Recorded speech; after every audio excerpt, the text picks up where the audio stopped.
everyone. In today's video, I want to talk about the books that are possible December's TBR. I like to have a lot of options. I am a mood reader. I've never really done TBRs before. My very first TBR ever was actually in November, and I did really well. I don't know if it would be the case forever, but I've actually found it kind of fun and almost helpful to be like, oh, okay, let's try and get this list done. I'm a list person. I love making lists and checking it off and feeling accomplished. So, but yeah, I don't think it would feel like that forever. I eventually think it would feel a bit like a chore, but I want to keep making monthly TBRs for now until it feels that way, and then I won't do them anymore. And I think that I want to have kind of like a handful of different books that I am really in the mood to read and that are really high on my TBR. So it's kind of like, it just feels like it makes sense to me, because if I really want to read them ASAP anyways, I mean, why not just have them in a list and then I know what they were, you know? I think that makes sense. So the first book I want to talk about, because it was actually on my November's TBR, is Heartstoppers.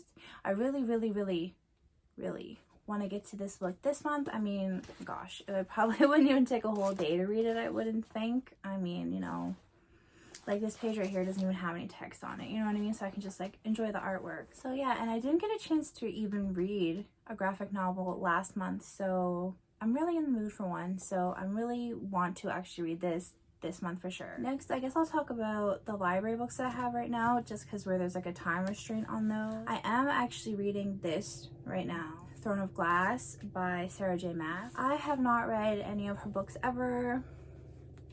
I know, right? Like, what? I feel really out of the loop when people talk about these books, whether they like them or they don't. I really want to just know what my thoughts are, and there is like, what, I think there's like 15 books in this series, like total. So I mean, people obviously like them, and you know, there must be something to them. Yeah, I'm just interested to see for myself. I'm already on page 40, and yeah, I mean, I'm interested so far. I mean, I find, you know, it kind of takes like sometimes even like a whole first book before you can kind of get into a series, you know, or at least it's like that for me. So I'm excited to see what it's all about. If you're not familiar with it, like I wasn't. So basically it's about a world without magic that used to have magic, but it all got like, all the magical creatures got killed off or put into slavery, and the most well-known assassin was doing like hard labor, but she gets set free. Sort of, she has to win her freedom against other assassins to become the king's like bodyguard, I guess, or like an assassin for him, like to keep him safe. So she has to win against 22 or 23 other assassins, and they actually all start dying one by one, and it becomes like a survival, like a fight for survival versus like a fight for her freedom, which is what it was, because if she won, she would not have to do like go back to prison and hard labor and stuff. So not typically something that I think I would like or read, but I really surprised myself with reading like The Cruel Prince, which was kind of like my first time reading YA fantasy, and I absolutely love that series. So I'm really trying to give other big name fantasy series a try. And I also liked From Blood and Ash. So I mean, it never hurts to try. So I'm excited to see how I feel about it. The other library book that I have right now is, I'm not even sure, Ship of Theseus. Is that how you say it? If I said that wrong, please don't come for me. Look, I mean, it's a cool idea, right? Because there's like inserts and like cool stuff in between the pages or whatever, but like, look at this hot mess, right?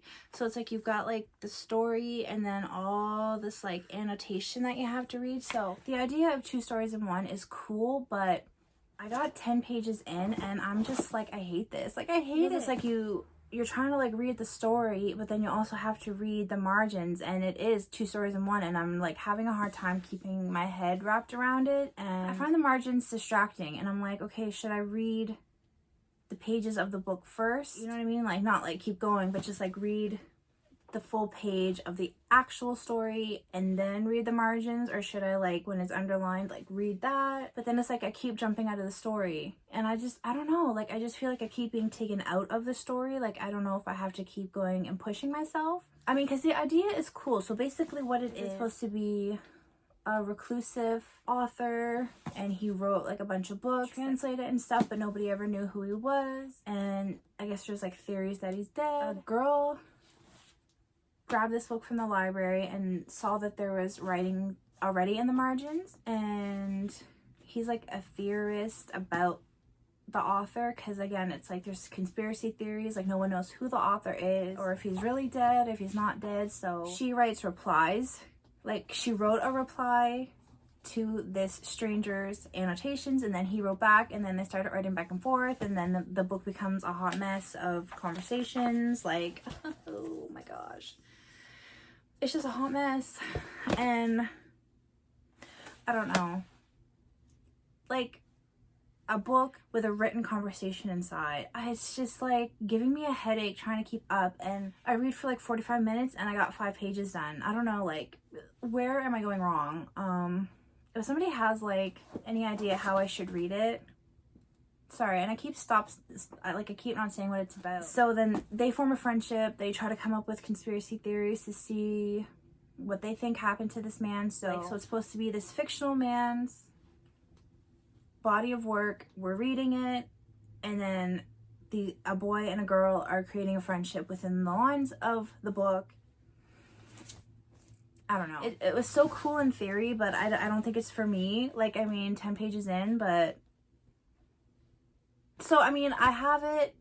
I'm gonna try and give it a whirl again, see if I can get into it, see if it was just like a blip in the road. Maybe if I get like 50 pages in, I'll find out if I like it.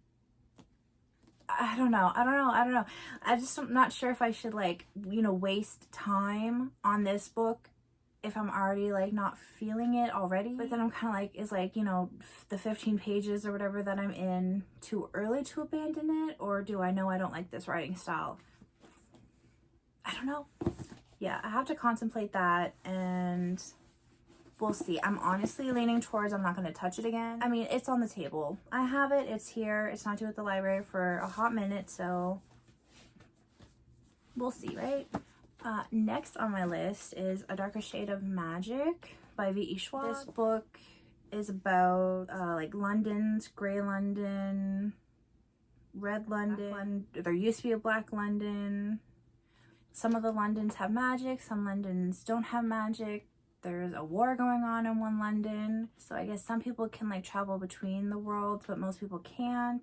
So yeah, he's a smuggler that he can like go in between the worlds. So he smuggles stuff in. Yeah, it's giving me kind of, if you've ever read Neil Gaiman's Neverwhere, I actually own it. Yeah, it's really giving me Neil Gaiman Neverwhere vibes just from the sounds of it. This is about like dirty London and these people that you're not supposed to be able to see, but a guy sees her and she like, I can't really remember, I read this a couple years ago. I think she like walks through a wall and he follows her, and then everyone in his life can't remember him. Like, he's starting to turn like invisible to everybody. Like, his job got replaced, no one will talk to him. Like, it takes like 20 tries for someone to recognize him. His fiance doesn't realize who he is or recognize him. He starts to turn invisible, and it's because he helped like a girl from dirty London. So then he has to find her, see if he can get himself to be seen and get his life back, like his job, his fiance, his apartment, like everything is gone. Yeah, I don't know. It's giving me vibes like that, and I absolutely freaking love this book. So yeah, I don't know. It's making me really excited to read this, and I see this all over like TikTok, YouTube, and I've never read a V.E. Schwab, so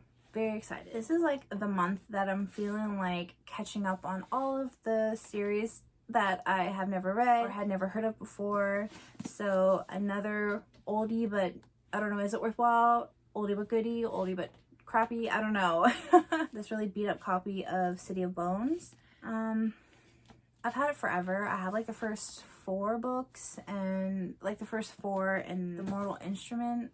Like, I don't know, because I looked up the order to read them, because it's like a little bit like you read the first 3 of these, and then you read like Clockwork Prince, and then like, I'm not sure, but yeah, I mean, you know, you hear mixed things about this.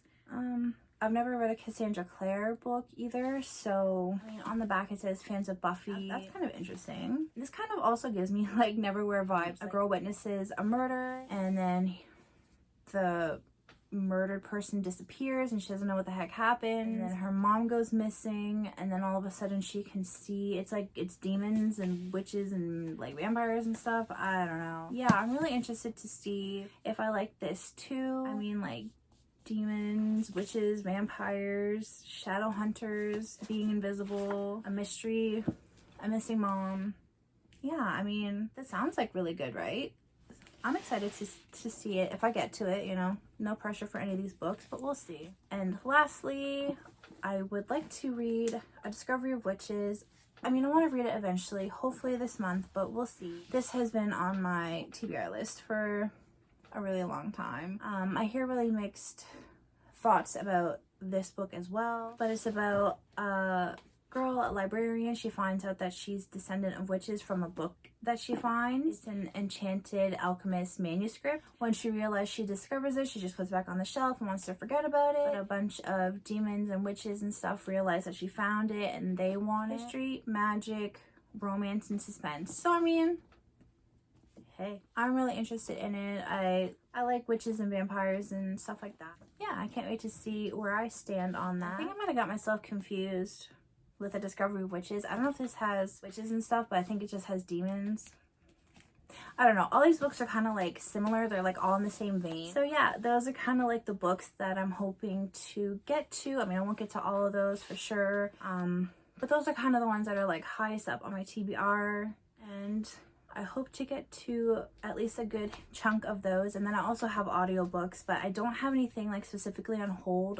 All of my holds are like months away, so I'm not really sure. I am actually in the middle of a book called The Dry right now. Really good. It seems a little bit predictable, but still I'm enjoying it, and I can't wait to finish that. And then I'm not sure what audiobook I'm gonna read after or listen to after that, so that'll just be a surprise for the month. But yeah, I hope you guys enjoyed this video. If you see this, comment what you guys are going to be reading this month, and I will see you guys in my next video.